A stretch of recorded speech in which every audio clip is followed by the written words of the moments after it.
Et pour Antonin, allez, allez. Et pour Antonin, allez, allez. C'est comme ça qu'il faut faire, c'est ça? Ouais, c'est ça la chanson. Alors tu sais que ça me fait très plaisir de te recevoir ici, voilà. Plaisir partagé. Ah bah je suis content en interview en toute intimité parce que jusqu'à présent on avait fait des websams. C'est ça, ouais. On se connaissait à travers la caméra, Exactement. mais on ne se connaissait pas en vrai. En attendant, vous aussi à la maison, vous allez pouvoir découvrir ou redécouvrir bien évidemment Antonin, hein, donc, qui était dans Les Marseillais et les Ch'tis versus le reste du monde. Exact. Antonin, je t'ai réservé quelque chose d'inédit pour cette interview inédite. Là, j'ai un peu peur là. Non, il faut pas. Je t'explique tout. Dis-moi. Bon, c'est très simple. C'est une interview en toute intimité classique. Je vais te poser des questions, tu me réponds, on interagit tous les deux. Jusque-là, je te suis. Mais quand tu entendras ce son, D'accord. tu piocheras un petit papier dans la boîte à vérité. Il y en a 8, des petits papiers, au hasard bien évidemment. Tu liras la question à haute voix. Tu réponds à cette question cash. D'accord. Mais attention, tu as bien évidemment 2 jokers. Ah, merci. Voilà, à bien utiliser. Hein. Ah oui, ouais. Sinon... À bon escient. Voilà. Et si tu décides de prendre un joker, à la place de répondre à la question, tu me racontes une petite anecdote sur ta vie, ton enfance ou ta vie actuelle. Ou ton futur, je ne sais pas. Ah ouais, c'est un joker délicat quand même. C'est un joker, j'aurais pu te demander de te mettre tout nu. C'est vrai, c'est Mais vrai. je ne le fais pas. C'est bon, gardons ces règles. Voilà, allez, on garde ces règles. Donc, j'aimerais revenir, Antonin, dans un premier temps, sur l'énorme coup de théâtre que tu as créé sur W9. Tu t'es auto-éliminé. Hein. On devait faire place aux éliminations et... Exactement, mais pourquoi est-ce que tu as pris cette décision? Et attention, je veux pas de langue de bois, je veux vraiment les vraies raisons. Ben, je suis pas langue de bois de toute façon. Hein, non, mais tu pourrais très bien me faire du violon. Non, c'est pas mon genre. Moi, je apprécie soit pour ça ou détester pour ça, mais en tout cas, moi, je suis cash. Moi, je dis clairement, ce qui s'est passé, c'est que... Remets-nous un peu déjà dans le contexte. Alors, donc, comme vous le savez, cette émission...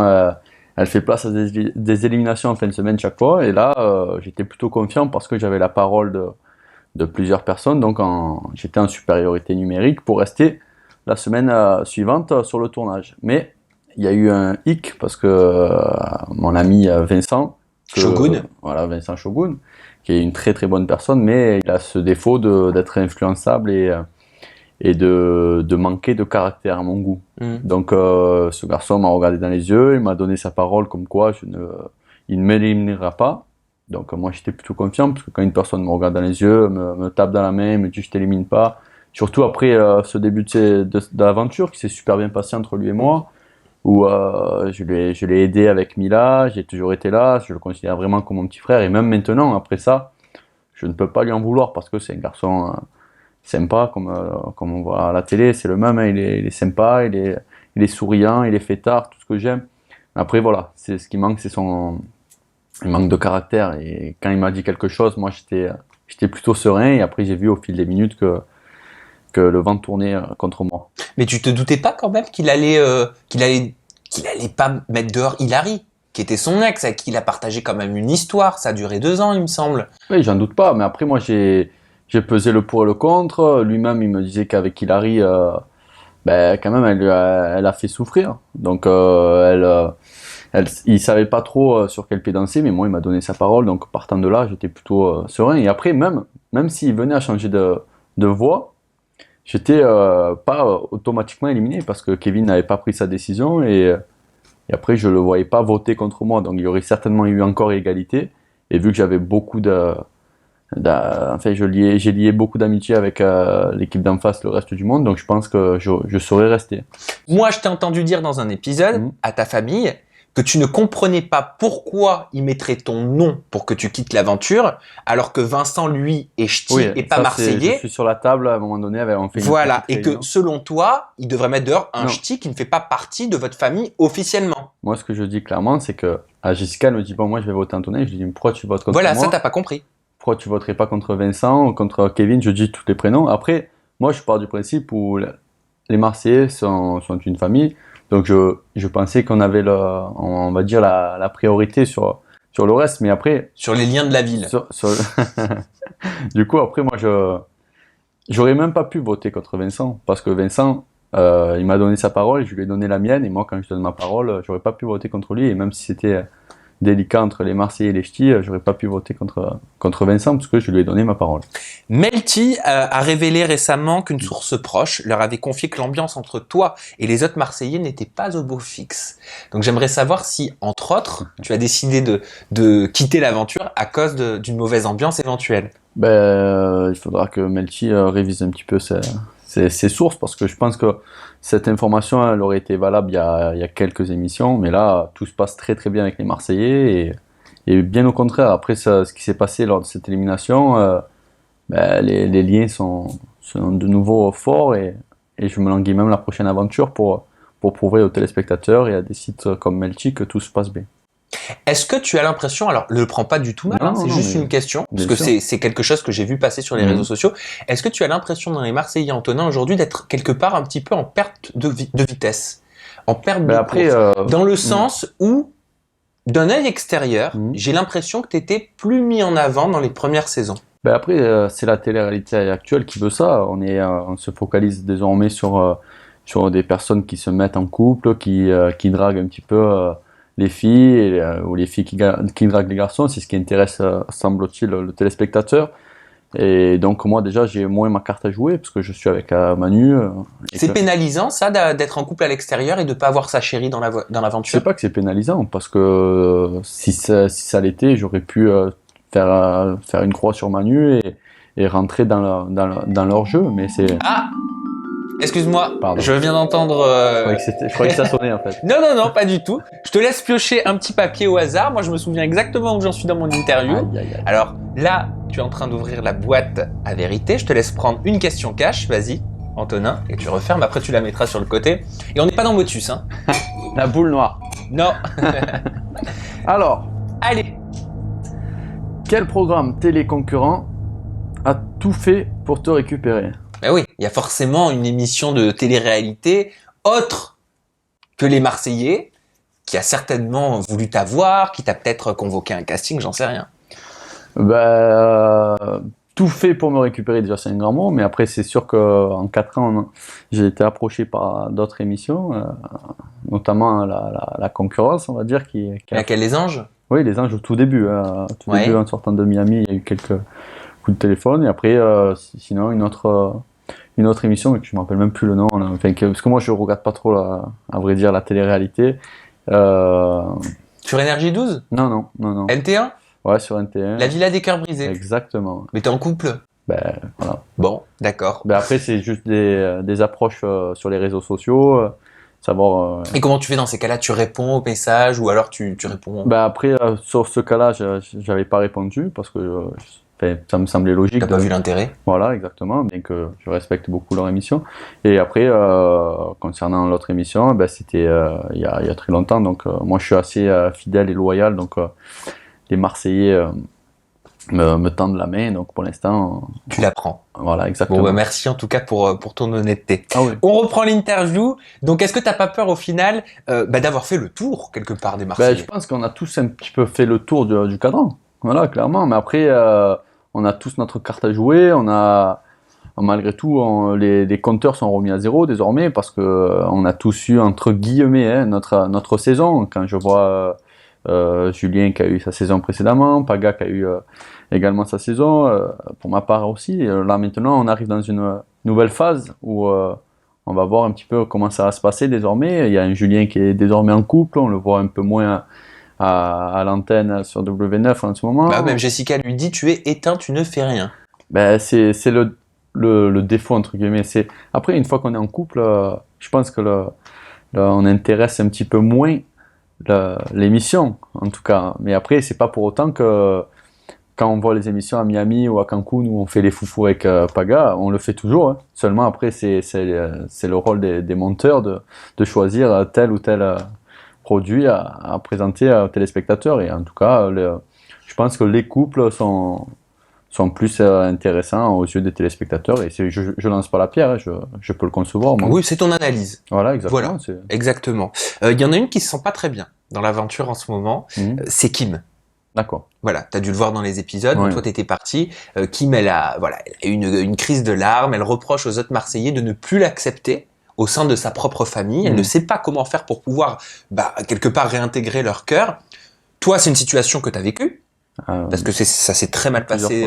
Plusieurs reprises. Voilà, exactement. Tu connais cette situation. Est-ce que tu arrives à comprendre dans quel état d'esprit elle se trouve Kim en ce moment? Totalement, parce que je sais que, comme je disais lors de l'émission, ils sont hyper compètes, mais avant d'être hyper compètes, on est hyper famille. Moi, c'est des gens que j'apprécie énormément. Quand je vois des Julien avec qui on a commencé il y a 4 ans, des Pagas, c'est pas des collègues de travail, entre guillemets, c'est des amis, c'est des gens que j'apprécie, c'est des frères. Et là, voir des situations comme ça qui arrivent actuellement à Kim, ça m'embête parce que Kim, malgré tout, pour moi, c'est un monument des Marseillais. Tu t'entends bien, toi, avec Kim? Oui, très très bien. Je m'entends. Mais est-ce qu'elle a eu des torts dans toute cette histoire? Je pense que tout le monde a eu des torts dans cette histoire, parce que même ne pas tendre la main à une personne comme Kim, ça peut être un tort pour les autres, et l'attitude qu'a eu Kim vis-à-vis des autres, ça peut être également un tort. Donc, pourquoi est-ce qu'elle s'est éloignée autant des Marseillais? Julien, dans les épisodes, et Jessica lui reprochaient de s'être éloignée du groupe à Marseille, en tout cas dans la vie réelle. Il lui disait, tu ne nous vois plus, tu réponds plus à nos appels. Ça, je pense que c'est une solution de facilité. Tout se passe en tournage, et je pense que c'est là que ça bouge un petit peu, on va dire, parce que sur Marseille, c'est sûr qu'on n'est pas tout le temps là à s'appeler. Moi, pour ma part, j'appelle très très souvent Kevin, Paga et Julien, mais parce qu'on est amis avant tout, avec Jessica et Stéphanie aussi, comme ce texte. Mais sinon, c'est vrai qu'après, on n'est pas tout le temps là à s'envoyer des SMS, et pourtant c'est... Ah, en parlant d'SMS, je suis désolé. Y a pas de souci. Tu dois piocher un petit papier, Antonin. Vas-y. Hop. Alors, question cash de la boîte à vérité, on va voir ce qu'elle nous réserve. En moyenne, combien te rapporte un post sponsorisé sur les réseaux sociaux? Oui, parce que c'est la grande mode, vous l'avez remarqué sur les réseaux sociaux, vous êtes énormément de candidats de télé-réalité à poster pour des marques de crème pour le corps, pour des blanchiments dentaires.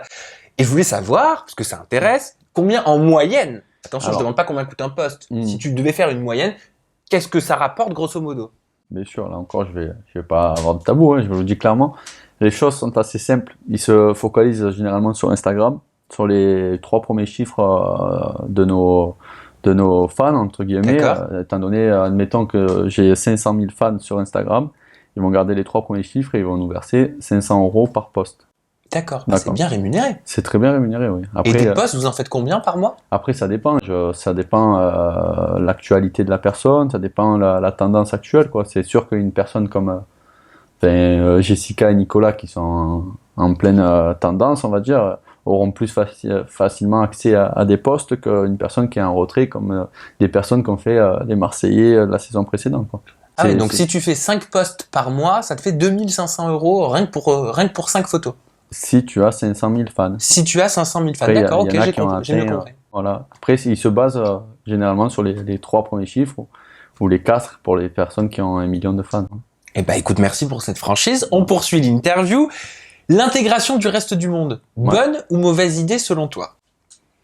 Je trouve que c'est une bonne idée. Après, je pense que l'erreur à ne pas faire, entre guillemets, après, si je peux me permettre, ça serait de pas aussi bousculer les Marseillais. Parce que je pense que les Marseillais, malgré tout, c'est une marque. Sur l'émission en elle-même, les Marseillais, les styles contre le reste du monde, je trouve que c'est super. Voilà, c'était le moment de la faire. Mais pour les émissions à venir, notamment les Marseillais à Tombouctou, enfin, on verra, on nous enverra. Où t'aimerais aller d'ailleurs? Moi, j'aime bien l'Amérique du Sud. C'est l'Amérique et l'Amérique du Sud, c'est vraiment des... Pour la prochaine destination, tu rêverais de partir où? Sincèrement, il y a tellement de pays qui m'attirent. Si tu devais en choisir un, moi comme ça, tu me demandes, je te dirais, allez, Las Vegas, parce que je suis fan de Britney Spears et je pourrais aller voir son concert. À toi. Moi, j'aimerais... Sincèrement, j'ai pas réfléchi, mais c'est vrai que les Marseillais à New York, ça serait sympa, parce que c'est des villes qui bougent beaucoup. Mais on vous a jamais vu dans ce genre de cadre. Voilà, c'est ça. Mégalopole. Exactement, on a vu souvent au bord de mer et tout, mais là, bien dans une grande ville qui bouge du matin au soir. Mais on vous verrait pas en maillot? Voilà, c'est ça. C'est embêtant quand même, moi j'ai envie de vous voir en maillot. Bien sûr. Non, mais je peux comprendre. En tout cas, voilà, moi, New York, ça serait une ville qui m'intéresserait. Quel est ton candidat préféré, entre guillemets, dans le reste du monde? En tout cas, celui qui pourrait avoir sa place en tant que Marseillais. Il y a personne qui peut avoir sa place, hein. Enfin, il y a personne qui est Marseillais, donc moi je pars du principe. Non, après, mais bon. oui, d'accord, avec les qualités et les défauts. Voilà. D'accord. Je pense à Nico, tout simplement, parce que Nico Belge, ouais. Nico Belge, parce qu'il a les épaules, il a le charisme, il a la prestance d'une personne qui peut faire les Marseillais, parce on s'est essayé, on a ramené pas mal de personnes dans les Marseillais, et c'est vrai que pour intégrer le groupe des garçons, c'est pas facile, parce que les garçons, aussi bien un Paga ou un Julien, ont des caractères forts, et pour s'immiscer dans le groupe des Marseillais, il faut se lever tôt, quoi. Il s'est bien intégré, en tout cas c'est vrai Nicolas, et il a pris, alors je sais pas si c'est du mimétisme, mais il parle même comme vous au confessionnal. Mais après, c'est comme vous. Moi, pour ma part, j'utilise pas trop les mots fratés et compagnie, mais c'est pas un reproche. Ouais, c'est vrai, mais vous avez une façon, tu sais, Oui, au confessionnal. Ouais.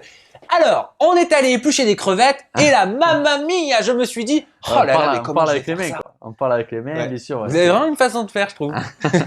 Ben oui, c'est vrai que Nico, il s'est un petit peu, il s'est imprégné un peu des attitudes des Marseillais. Ah, je suis désolé, hein, bah tu Il aime connais pas la trop règle. ce son. Bah je suis désolé. Voilà, c'est Allez. comme ça, c'est la nouvelle règle. D'accord.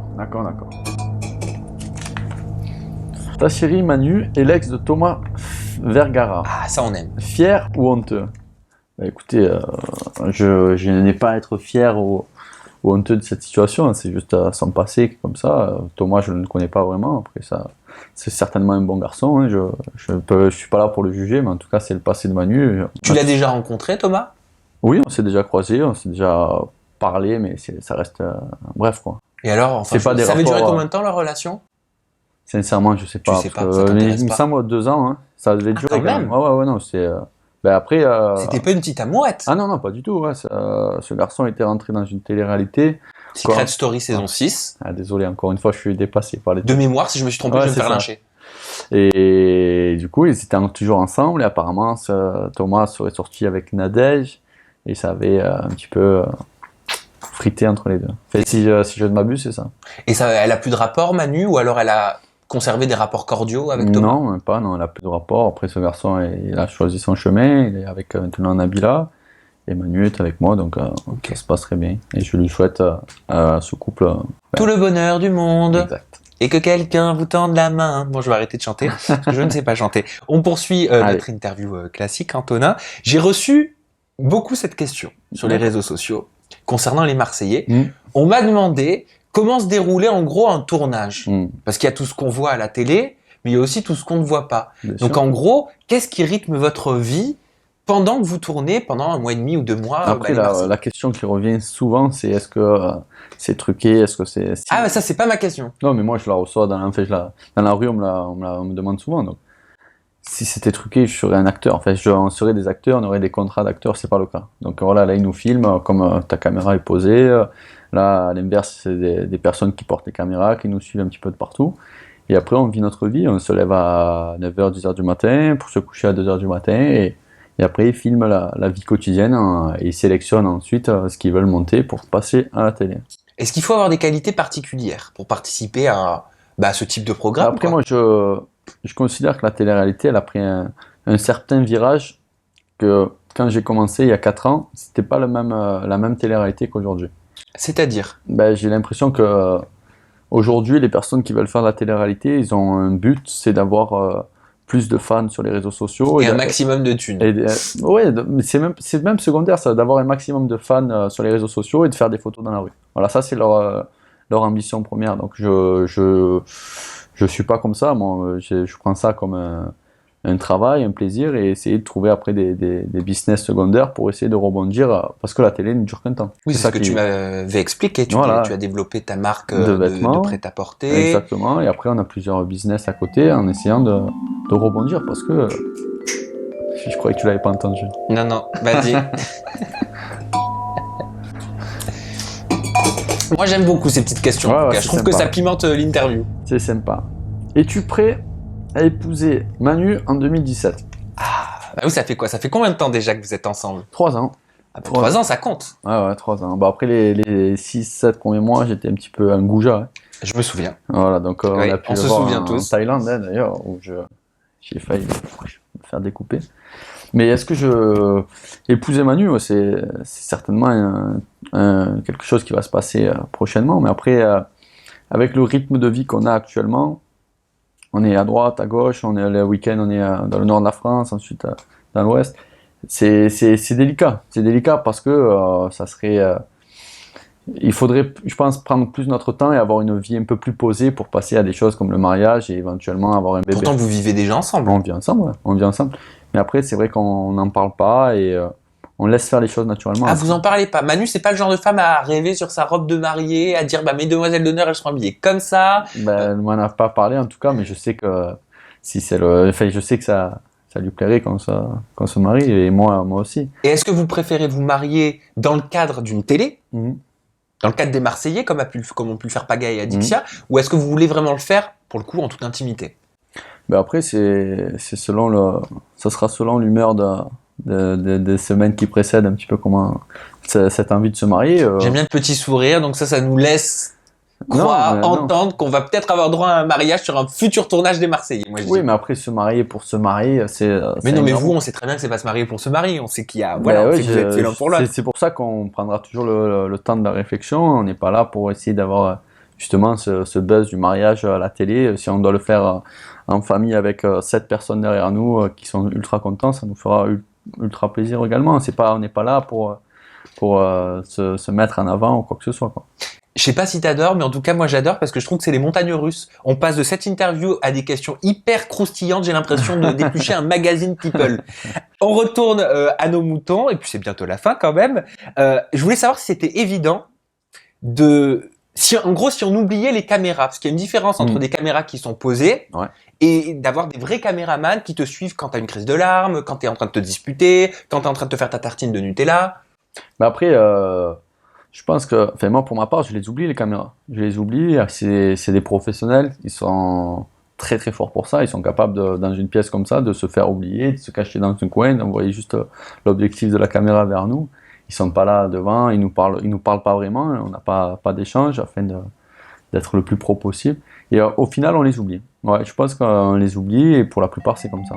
Et ben voilà, dernier gong avant la conclusion. Alors, je te laisse piocher un papier. Celui-ci. Allez, tu vas nous lire la question. Alors, qu'est-ce qui t'insupporte le plus dans le milieu de la télé? Eh ben justement, moi ce que j'aime pas, c'est les personnes qui ont fait une télé-réalité ou même plusieurs et qui se prennent pour des autres. Voilà, pour des stars. Voilà, pour des stars, parce qu'on est personne. Hein. Je vais aux toilettes comme tout le monde.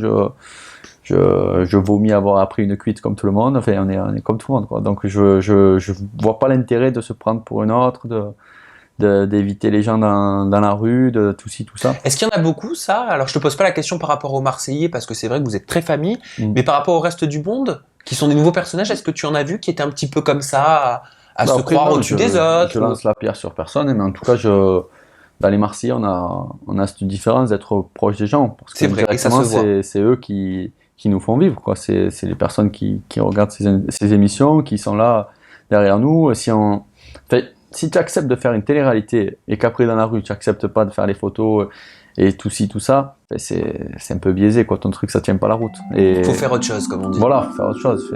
Faut prendre un papier, c'est le dernier, on se fait plaisir et j'annonce tes réseaux sociaux pour pouvoir faire tourner l'interview. Allez, moi j'ai hâte de découvrir la question.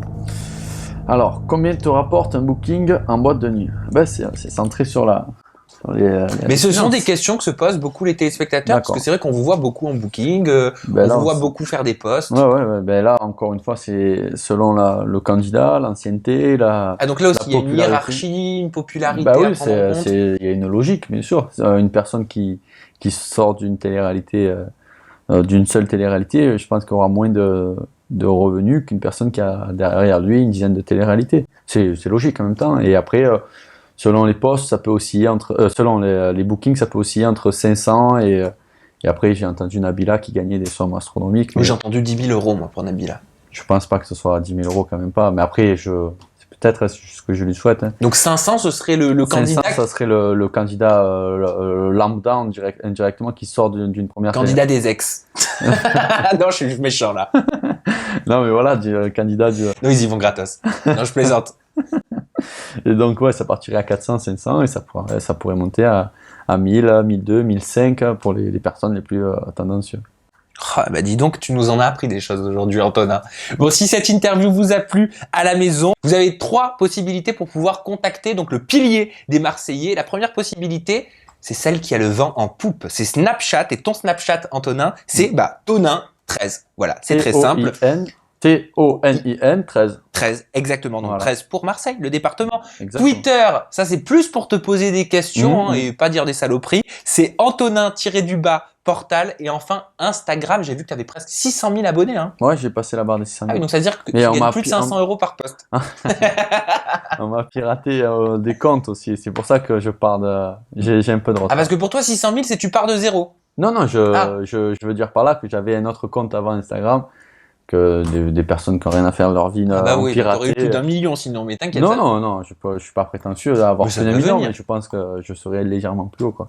600 000, En j'aimerais tout déjà cas, bien 600 les 000, avoir. Hein. J'aimerais déjà merci, bien les 600 000, avoir, ouais. moi. Et ton Instagram, c'est Antonin-W9. Un Exactement. petit message à ta communauté avant qu'on se quitte, Antonin, ou pas? Bah écoutez, je vous envoie plein de bisous et je vous dis juste tenez-vous prêts parce que les Marseillais, c'est pas fini. J'adore, j'adore. Merci de nous avoir suivis. Hashtag ETI pour commenter cette interview. On l'a fait tourner, on l'a fait buzzer. Et on se retrouve très prochainement avec un nouveau candidat de télé-réalité pour parler people, bien évidemment. Bye bye.